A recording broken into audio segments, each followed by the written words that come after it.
안녕하십니까. SPM 리서치의 김영주입니다. 트럼프 대통령 정책이 또 시장을 흔들고 있습니다. 무역전쟁 얘기는 계속 나오고 있는데 연장을 하기도 하고 약간 방향을 틀기도 하다가 또 시장에 들어갔습니다. 시장에 적지 않은 영향을 주고 있습니다. 그래서 시장 반응하는 모습, 외환시장이나 금리 쪽 분석하면서 이 영향이 얼마나 될지 그리고 또 언제까지 갈 수 있는지 그런 점들을 한번 점검해 보겠습니다. 시장은 충격을 받고 있는데 의외로 상대국들 반응은 그렇게 강하지가 않아요. 중국이나 멕시코나 그렇게 세게 나오지 않고 있습니다. 반응이. 예전에 베센트 재무장관이 얘기했었던 멕시코 정부가 중국 쪽으로 관세를 매기고 미국에서 멕시코에 대한 관세를 매기지 말아라. 그러한 제안을 했다라는 점까지 감안한다면 지금 멕시코 쪽에서는 또 그러한 비슷한 얘기가 나오면서 미국이 조치를 또 완화할 수 있는 게 아닌가 그런 생각도 들고요. 이러한 것들은 사실 확정된 게 없기 때문에 계속 얘기가 진행되면서 변화될 수 있는 그러면서 또 시장에 영향을 미치겠죠. 계속 이슈가 꼬리를 물고 진행이 된다 이렇게 보셔야 될 것 같습니다. 중국 쪽도 그렇게 강하게 반응을 하고 있지 않습니다. 다만 멕시코 쪽에서 중국 쪽으로 관세를 부과한다. 그래서 미국하고 멕시코 사이에서는 관세가 적용되지 않을 것이다. 그런 가정이 현실화된다라고 한다면은 오늘 일본 자동차 주식들은 왜 내렸을까? 그것도 한번 좀 생각을 해봐야죠. 이 얘기가 현실화될 가능성이 있는지 없는지 아직 불확실하다. 그렇게 봐야 될 것 같아요. 오늘 일본 자동차들, 그러니까 멕시코 쪽으로 가서 미국으로 팔리는 그런 회사들 많잖아요. 토요타, 닛산, 혼다 모두 다 오늘 안 좋은 주가 보였습니다. 그래서 지금 어떤 게 확정적으로 진행이 되고 있다. 이거보다는 이슈가 진행되면서 계속 우리가 좀 체크를 해야 될 것 같아요. 앞서 나가기보다는 반발짝 뒤에서 쫓아갈 필요가 있다. 이런 생각이 듭니다. 나스닥 흐름도 200일 2평에서 이렇게 반등하는 모습 이번에도 가능할까 좀 지켜봐야 될 텐데 이거 깨고 내려갈 수도 있지 않을까. 왜냐 좀 안정되려면 시간이 좀 필요해 보이기 때문인데 트럼프 대통령 정책 보면은 이 말이 딱 맞는 것 같아요. Show me the money. 벌써 대책들이 나오고 있습니다. EC 위원장이죠, 이분. 폰데어 라이엔 위원장이요. 오늘 저녁에 대책을 내놓기 시작했습니다. EC에서 1,500억 유로 국방 차관을 예정했고요. 향후 4년 동안 6,500억 유로를 추가로 지출할 것이다. 그럼 합하면 모두 8천억 유로입니다. 트럼프 대통령이 그 비용을 이쪽으로 밀어낸 거죠. 다만 여기에 27개 회원국의 지지를 얻어야 한다. 이게 장애물이다. 이렇게 얘기를 하고 있는데 그렇기 때문에 트럼프 대통령이 현재 상황을 조금 더 이어갈 이유가 여기에 있는 게 아닌가 그런 생각도 듭니다. 여기서 풀어주면 27개국 회원국들이 또 제각각 반대 논리를 내세울 테니까요. 당장에도 헝가리 쪽이 반대가 좀 심하다 이런 얘기가 나오고 있으니까요. 그래서 트럼프 대통령은 물론이고 젤렌스키도 이러한 분위기를 대강 이해하면서 지난주에 나타났었던 그런 볼썽사나운 그런 모습들이 나타난 게 아닌가, 만들어진 게 아닌가 그런 생각이 듭니다. 그래서 그런지 자산시장 흐름을 보면은 큰 충격은 주식시장에서만 나타났고 통화 쪽에서는 큰 흐름이 안 나타나고 있습니다. 캐리 트레이드 쪽 엔이나 스위스 프랑 보면은 그냥 반등하는 그런 모습이에요. 달러가 좀 약하다 이렇게 봐야 되겠죠. 일반적인 예상하고는 약간 좀 틀리죠. 그리고 캐나다 달러도 반등, 멕시코 페소도 반등. 그리고 전체 흐름을 이렇게 놓고 봤을 때 작년 12월 저점들을 그렇게 깨고 내려가는 그런 모습이 아니에요. 2월 달에 오히려 강하게 내리는 그런 모습이 있었죠. 그때가 언제냐면은 이렇게 나스닥 시장이 크게 충격을 한번 쭉 받는 그 모습 나타났을 때거든요. 그러니까 이번에는 이렇게 쭉 빠지는 이런 모습이 나타나도 통화 쪽에서는 그런 변화가 안 나타나고 있다는 겁니다. 통화 시장 쪽이 이런 모습 그리고 그에 비해서 강하게 조정을 받고 있는 주식시장을 본다면은 이 상황 자체가 위기라기보다는 주식의 고평가 논리가 또 적용될 필요가 있다 이런 생각이 듭니다. 특히나 요새 나오는 경제지표 안 좋으니까요. 상대국 통화들을 놓고 봤을 때 일반적으로는 관세 부과하면 통화절하되고 또 마진을 축소시켜가지고 제품 가격을 인하해서 수출 경쟁력을 유지시키거나 회복시켜서 계속 수출을 할 수 있게끔 그런 대처를 한다 이렇게 볼 수가 있는 것인데 그러면서 달러 강세로 이어진다라는 그 논리가 지금은 맞지가 않습니다. 통화절하가 선반영된 측면도 있고 이러한 과정을 통해 가지고 수출을 유지시키면서 자국 산업의 성장을 관리할 수 있는 그런 선택을 할 수도 있는데 이번에는 제가 주목하고 있는 이 유동성 공급이요. 이쪽으로 가고 있는 게 아닌가 그런 생각이 듭니다.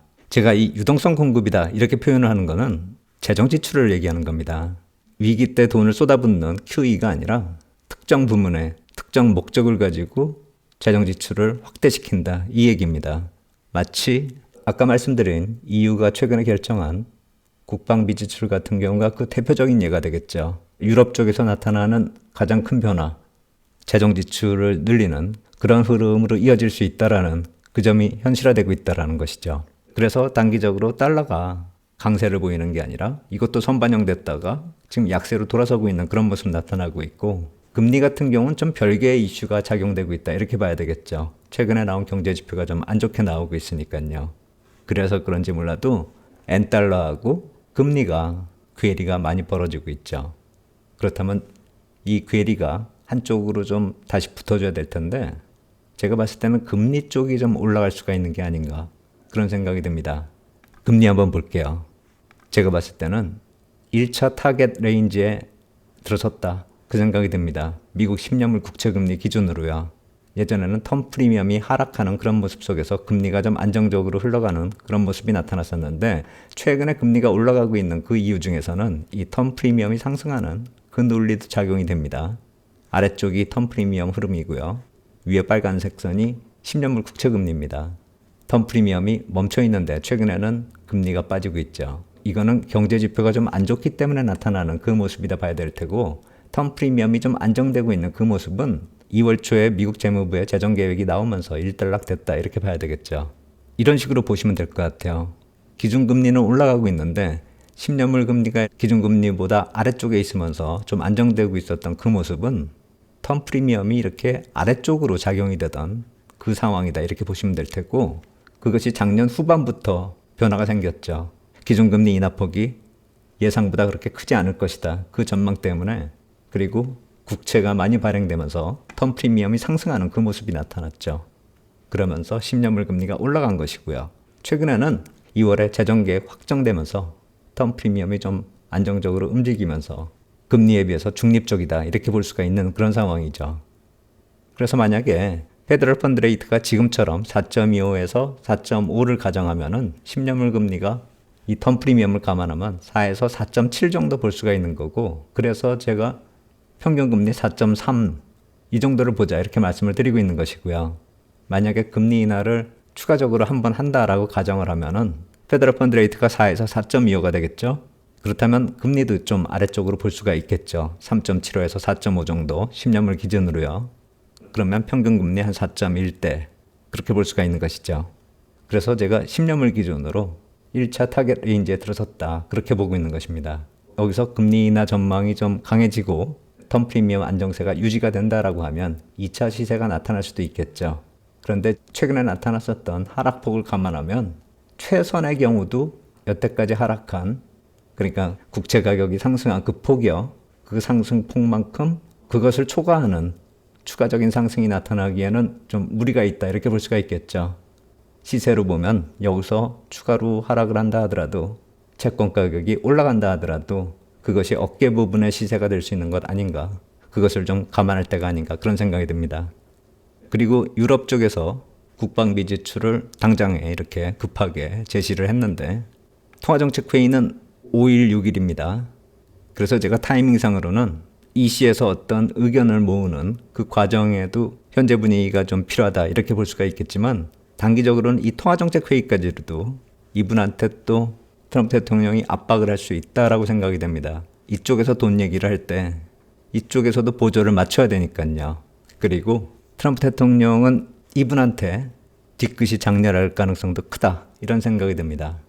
선거 직전에 트럼프 대통령이 페드 인사들이 정부에서 가장 편한 직책이다. 한 달에 한 번씩 모여서 주사위나 던지는 그런 사람들이다. 이렇게 표현을 했을 때 이분이 파월 의장 편을 들었죠. 블룸버그에서 만들었었던 그 영상 한 30초짜리 제가 작년 10월 말에 보여드렸었던 그 영상 한번 잠깐 보겠습니다. I think it's the greatest job in government. You show up to the office once a month and you say, let's see, flip a coin. And everybody talks about you like you're a god. Oh, what will he do? It's the latest this morning. ECB President Christine Lagarde jumping to his defense. He should come and visit us. And, you know, I have thousands of hardworking people, economists, jurists, computer scientists, and I can assure you that they work super hard every day, not just once a month. I don't want to speak for Jay Powell, but I'm sure that's how he sees his job. 이 영상 보면 이분 뒤끝이 장렬할 수도 있다라는 생각이 듭니다. 선거 직전 민감한 때였으니까요. 이래저래 문제가 좀 더 이어질 수가 있다라는 생각이 들고 시장은 간당간당, 주식시장은 또 자경단이 한 번 더 위협할 수가 있는 그런 상황이 아닐까 이런 생각이 듭니다. 제가 개인 소비 관련돼서 좀 안 좋아지고 있는 경제 상황하고 그것이 왜 위기로 갈 수 있는가 그것에 대해서 자료를 만들고 있다. 이번 주에 말씀드리겠다고 했는데 이런저런 일들이 계속 나오고 있기 때문에 오늘은 좀 말씀드리기가 좀 그렇고요. 만약 목요일에도 시황에 대해서 또 말씀드려야 될 일이 있다라고 한다면은 이번 주 일요일에 작성해서 말씀드리도록 하겠습니다. 시장이 좀 어수선하기 때문에 시황에 좀 집중해서 봐야 될 것 같다라는 생각이 듭니다. 오늘 여기까지 하도록 하겠습니다. 감사합니다.